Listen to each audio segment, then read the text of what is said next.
Hello, হ্যাঁ কি বললি? ড্রাইভার বাসায় চলো।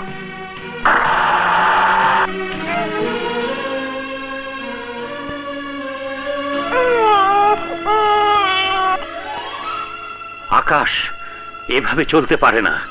আল্লাহ এই যাত্রা বাঁচিয়েছেন। তুমি এক কাজ করো, কাগজে আবার বিজ্ঞাপন দাও, বেশি বেতন দিয়ে ভালো দেখে আয়া গভর্নেন্স রাখো। আমার বোঝা হয়ে গেছে, কাজের লোক দিয়ে খোকনকে মানুষ করা যাবে না। আমি বলি কি আকাশ, খোকনের মুখের দিকে চেয়ে তুমি আর একটা বিয়ে করো, এছাড়া আমি অন্য কোনো উপায় দেখছি না।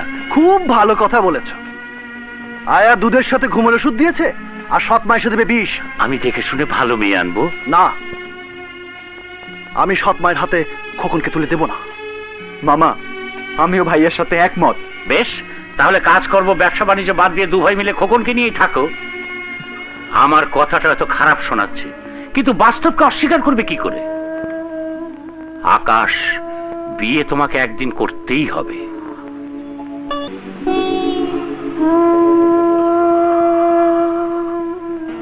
আর তুই না করিস না।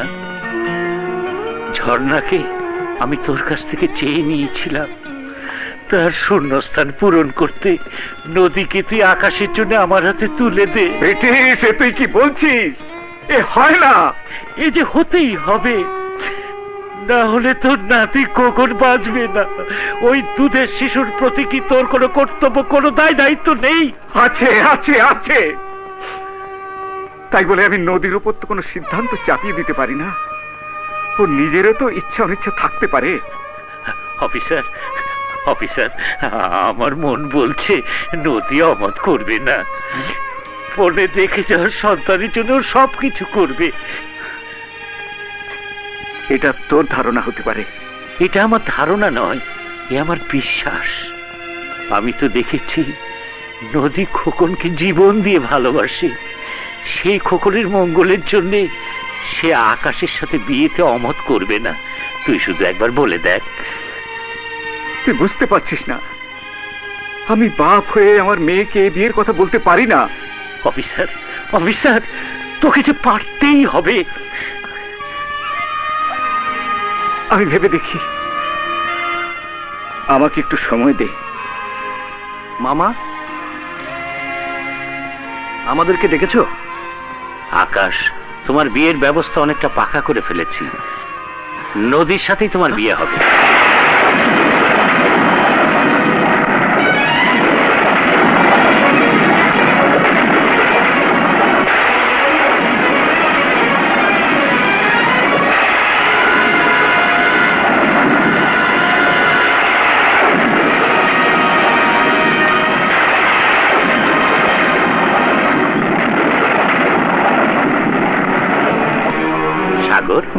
আমি ভালো করিনি?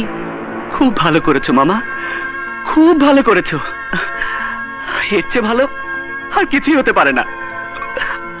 আমাদের খোকন সত্যিকারের মা পাবে। তুই তুই কাঁদছিস? আমি খুশিতে চোখের পানি ধরে রাখতে পারছি না ভাইয়া। প্লিজ তুমি আর অমত করো না। মামা, নদীকে বিয়েতে মত দিয়েছে? এ নিয়ে তোমাকে ভাবতে হবে না। নদী খোকনকে খুব ভালোবাসে। তোমরা দেখে নিও, এ বিয়েতে সে অমত করবে না। তবুও তার মতটা আমি আগে জানতে চাই। সে রাজি থাকলে আমার কোনো আপত্তি নাই।